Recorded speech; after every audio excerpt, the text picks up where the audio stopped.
Hey guys, and welcome back to this channel. In this video, I'll be showing you guys how you can purchase Call of Whales Fashionwave items from your friends or other DG members. So I think it's called DG Member Friend Purchase. And for instance, if they have that item, you are able to purchase it through them.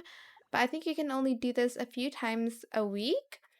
And basically, you're just going to go to the person that has the item that you want. You can also see it from the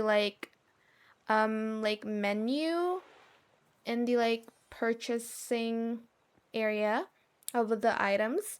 But basically, you're just going to go to that person who has the item you want.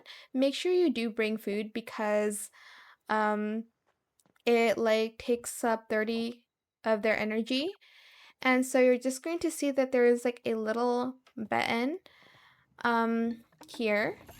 And basically you're just going to press on it and you're going to press this button to purchase items from them. Make sure you have the tokens as well. Then they're going to press the icon above your head. And then after that, make sure again you give them food so you can return the energy to them. But this is what it looks like. I hope it was helpful for you guys. Don't forget to like, comment, share, and also subscribe to this channel if you haven't done that already. If you have any more questions about this video, just leave it in the comment section down below. I'll try my best to answer them all for you guys. And if you found this video helpful, please click the thanks button as well. That is it. Thank you so much for watching. Bye!